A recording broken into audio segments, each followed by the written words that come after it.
Okay, uh, good day and welcome to your day two in our class. How was your first day? Doing good, doing great. No, we have been through a lot of the first day. You have experienced the new in the new normal already when it comes to education. You've met your teachers, you've answered the diagnostic test, and a lot of things. No, so definitely you're all set, I believe, for the second day. Now, for today, we are going to have the in-depth discussion on what literature is all about. Okay, but before that, let us have these puzzles. Okay, puzzles are word puzzles consisting of combinations of words, letters, figures, symbols positioned to create disguised words, phrases, names, places, sayings, and others. Now, this type of puzzle is called a rebus puzzle. It is a word and symbol puzzle that dates back more than 2,000 years to the Persian Empire. So imagine this puzzle had been through a lot in history already. Now, so it's now our time to experience what Wassup is all about. Let's take, for example, this one. You have this image. Now, first step is identify the words. What are the words that you have in the picture? And here we have applause. Okay. How is it written? It's written in circles, round. Okay. Then finally, you try to think of an English phrase, a word, a place, no, that you can connect this one to that one. Okay, yes, you have round of applause. Okay, so you're going to do something like this. So are you ready? Okay, let's begin. Number one, number two,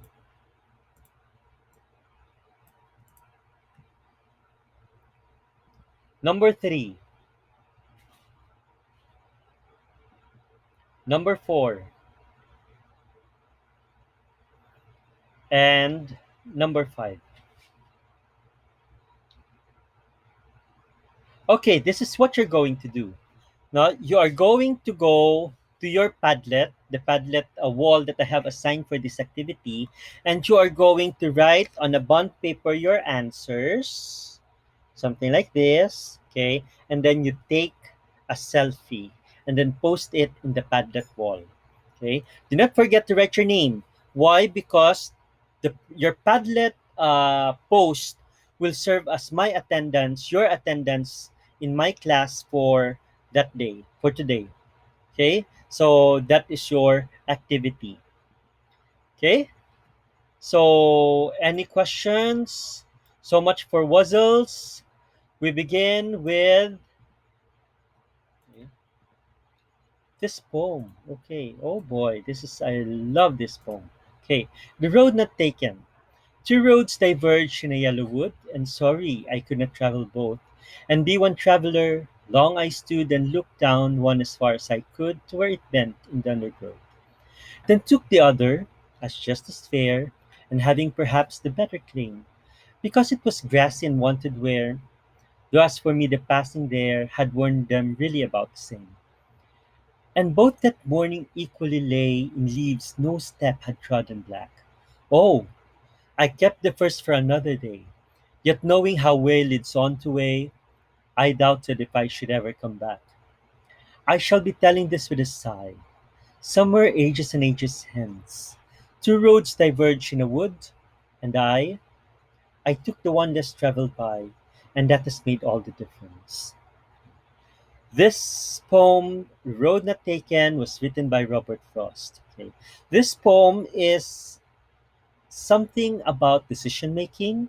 Okay, you have the character or you have the speaker standing in a diverged road. Okay, what kind of road is this? What is the image that is being brought to you when you say diverged road? Okay, it's a little something like a Y. So in the center you have the character or the speaker, and then you have two roads. Okay, it didn't say here that the other road is really a road not taken, okay? Na wala pang dumadaan. But nonetheless, it is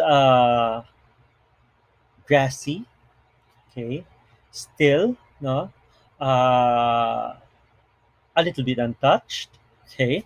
No? So the character or the speaker is situated in the center and thinking which way to take or which road to take.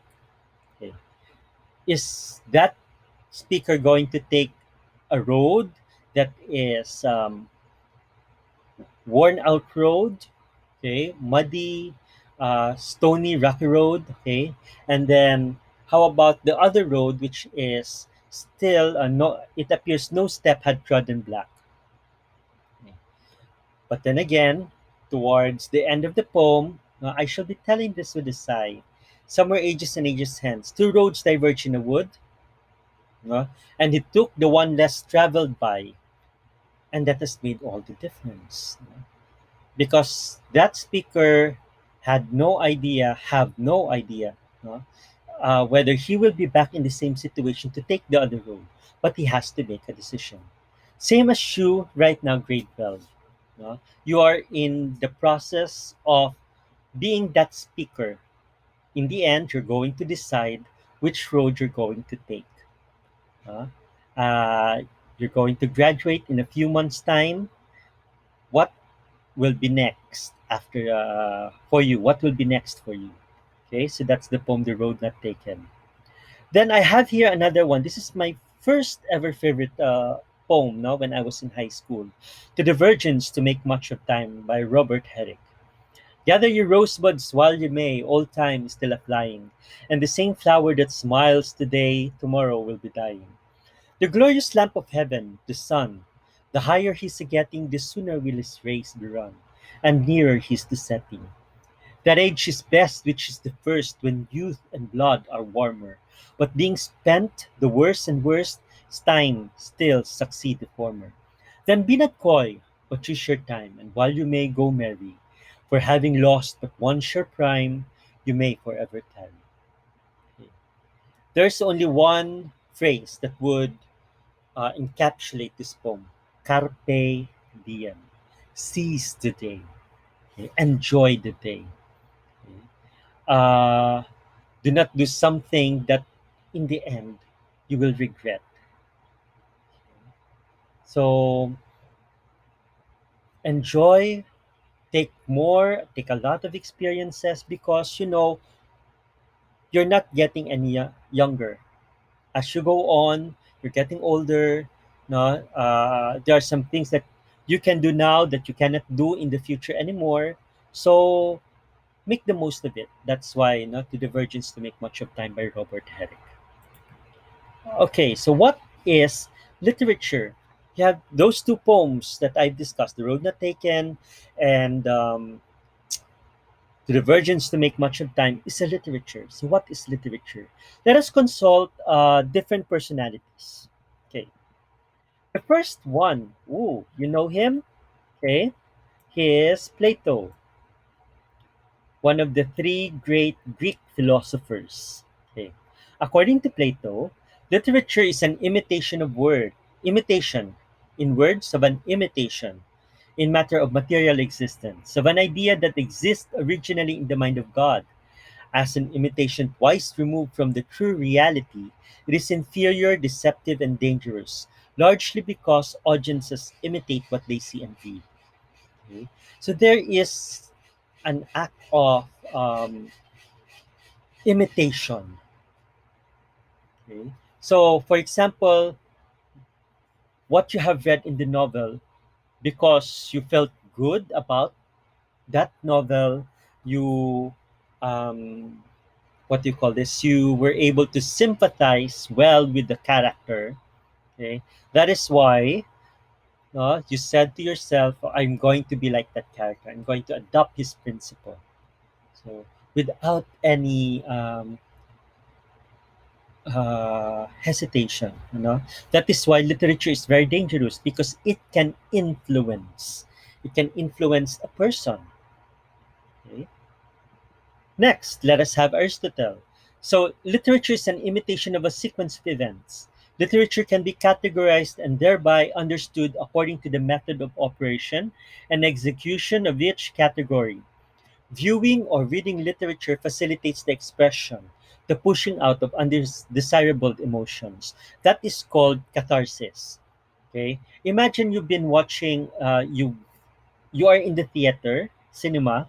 Okay, you're watching a movie. It's very dramatic. Okay, it's very sad, and then you started to cry. Okay, or it's if it's scary, you're shouting almost all of the time in the movie, in the theater. No, and then when you go out of the theater, you feel good about yourself. Okay, that is catharsis. Okay. Emotion is being pulled out. The process of purgation. Na pinupurga kayo. There's a process of purgation na literature has an effect like that. Okay. Henry Van Dyke said, literature consists of those writing which interpret the meanings and nature of life in words of charm and power, touched with the personality of the author in artistic forms of permanent interest. Okay? So it interprets the meaning and nature of life. That is why another definition that we would have for literature is she, S-H-E. Yes, literature is a female. Uh, she, S, significant, H, human, E, experiences. So literature is all about significant human experiences. Ezra Pound said, great literature is simply language charged with the meaning to the utmost possible degree. Okay? You have a definition of E.M. Forster.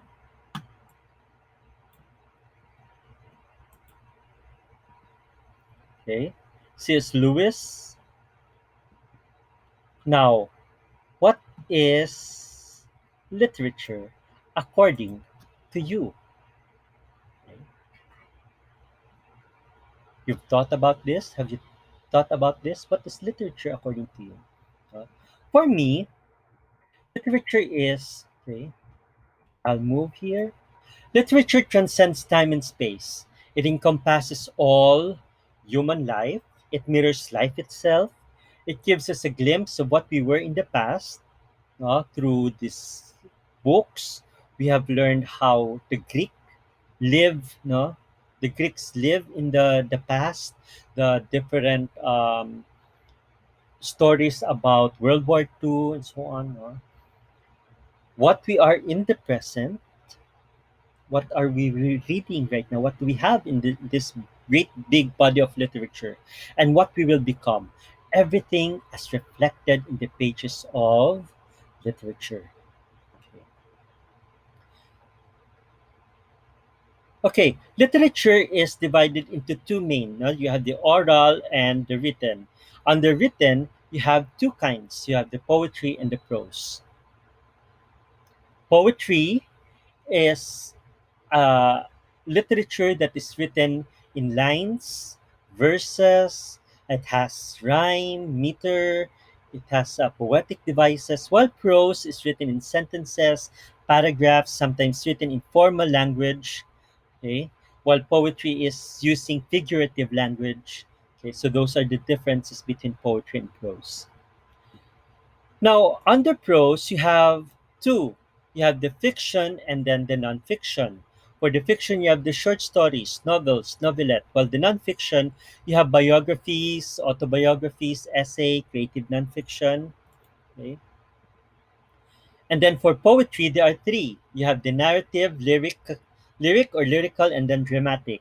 You have the epics and ballads. You have the epic in Palawan, Kudaman. No? Um, Ever wonder what that epic is all about? No, you have ballads like "Ballad of a Mother's Heart." Have you read that poem? You have it's a poem that tells a story. So ballads, so you have the diary by the bread, no, that would be enough. And then you have odes, lyric, elegy, and song. Imagine song, no, it's part of poetry. So like for if I'm going to ask what is your favorite song for this year or for this month, no, the one that you're going to give, it's a poetry. And then dramatic, you have tragedy and comedy. Shakespeare's Romeo and Juliet, that is tragedy. No? Then you have metrical tales. The example of metrical tales, Ibong Adarna. No? Ever wonder when your teacher in junior high would ask you to read, why is it in poetic?